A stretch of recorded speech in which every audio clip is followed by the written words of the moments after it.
മാളികപ്പുറം എന്ന ഹിറ്റ് ചിത്രത്തിലൂടെ മലയാളികളുടെ മനസ്സിൽ ഇടം നേടിയ കുഞ്ഞി താരമാണ് ദേവനന്ദ. 4.5 വയസ്സു മുതൽ അഭിനയ ലോകത്തേക്ക് എത്തിയതാണ് ദേവനന്ദ. മനു രാധാകൃഷ്ണൻ സംവിധാനം ചെയ്യുന്ന ഗു ആണ് താരത്തിന്റെ ഏറ്റവും പുതിയ ചിത്രം. മിന്ന എന്ന കഥാപാത്രത്തെയാണ് താരം അവതരിപ്പിച്ചത്. ചിത്രത്തിലെ കേന്ദ്ര കഥാപാത്രമാണ് ദേവനന്ദ.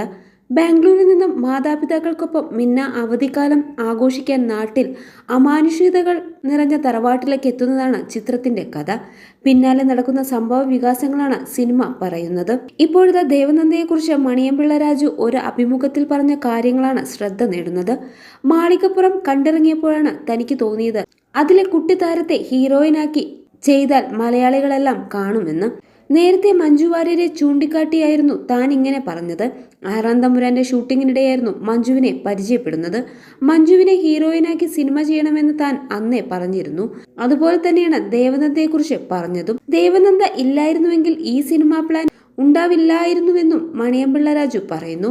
സിനിമയിലെ തന്റെ ഏറ്റവും നല്ല ബെസ്റ്റ് ഫ്രണ്ട് മഞ്ജു തന്നെയാണ് എന്നാണ് മണിയമ്പിള്ള രാജു മുമ്പ് പറഞ്ഞത്. ചിലരെ നമ്മൾ ഭയങ്കരമായി ഇഷ്ടപ്പെടും. എൻ്റെ കണ്ണെഴുതി പൊട്ടും തൊട്ട് എന്ന സിനിമയിൽ മഞ്ജു അഭിനയിച്ചിട്ടുണ്ട്. പക്ഷെ അതിനു മുമ്പ് മഞ്ജുവിന്റെ സിനിമകൾ കണ്ടിട്ടുണ്ട്. 6-ാം തമ്പുരാനിൽ അഭിനയിക്കുന്ന സമയത്ത് ക്യാമറയുടെ പിന്നിൽ വന്ന് നോക്കും. ആ മുഖത്ത് മിന്നിമായുന്ന എക്സ്പ്രഷൻ കാണാൻ അതിഗംഭീര ആർട്ടിസ്റ്റാണ്. അങ്ങനെ ഒരു ആരാധനയാണ്. ആരാധന ഒരു പ്രണയം പോലെയാണ്, അവരുടെ കഴിവിനെ ബഹുമാനിച്ചുകൊണ്ടുള്ളത്. അത് കഴിഞ്ഞാണ് കണ്ണെഴുതി പൊട്ടും തൊട്ടിൽ ഞാൻ വിളിക്കുന്നത്. ആ സമയത്ത് അവർ രഹസ്യമായി വിവാഹം നടത്താനുള്ള പരിപാടിയായിരുന്നു. പക്ഷെ സ്ട്രോങ് ആയി പറഞ്ഞു, രാജു ചേട്ടന്റെ ഈ പടം ചെയ്യാതെ അങ്ങനെ ഒരു പരിപാടിയില്ലെന്ന്.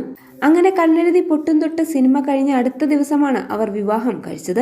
ആ പടത്തിൽ അവർക്ക് നാഷണൽ അവാർഡ് ലഭിച്ചു.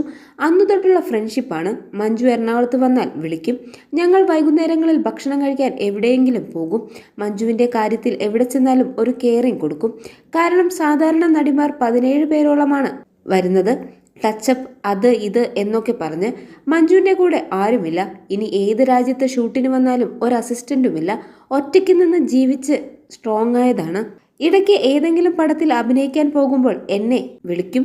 ഇങ്ങനെ ഒരു പടമുണ്ട് രാജുചേട്ടാ, പോവുകയാണ്, എല്ലാ അനുഗ്രഹവും വേണമെന്ന് പറയും. അപ്പോൾ നമുക്ക് മനസ്സങ്ങ് നിറഞ്ഞ് കണ്ണ് നിറയും. ചിലപ്പോൾ പാവാട എന്ന സിനിമയിൽ അഭിനയിച്ചതിന് പൈസ കൊടുത്തിട്ട് വാങ്ങിച്ചില്ല.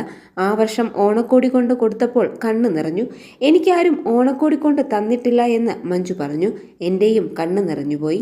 6-7 വർഷങ്ങളായി അവരെവിടെയാണെങ്കിലും ഓണക്കോടി കൊറിയർ അയച്ചു കൊടുക്കും എന്നുമാണ് മണിയമ്പിള്ള രാജു പറഞ്ഞത്. അതേസമയം മണിയമ്പിള്ള രാജുവിന്റെ വാക്കുകൾക്ക് പിന്തുണയുമായി നിരവധി പേരാണ് രംഗത്തെത്തിയത്. ശരിക്കും അസാധ്യ അഭിനയമാണ് ദേവനന്ദ. ഇത്രയും ചെറിയ പ്രായത്തിൽ തന്നെ ഇത്രയും ഭംഗിയായി അഭിനയിക്കുക മാത്രമല്ല, സംസാരവും പ്രായത്തിനേക്കാൾ പക്വതയുള്ളതുപോലെയാണ് തോന്നുന്നത്. ഒരു ജൂനിയർ മഞ്ജു വാര്യർ തന്നെയാണ് ദേവനന്ദ. വലുതായി നായികയാവുമ്പോൾ മഞ്ജു വാര്യരെ പോലെയാകും. മഞ്ജുവും ദേവനന്ദയും ചേർന്നൊരു സിനിമ വന്നെങ്കിൽ നന്നായിരുന്നു. ഇത് മഞ്ജുവിനോട് പറയണം. കേൾക്കുമ്പോൾ അവർക്കും സന്തോഷമാകും എന്നിങ്ങനെ പോകുന്നു കമന്റുകൾ.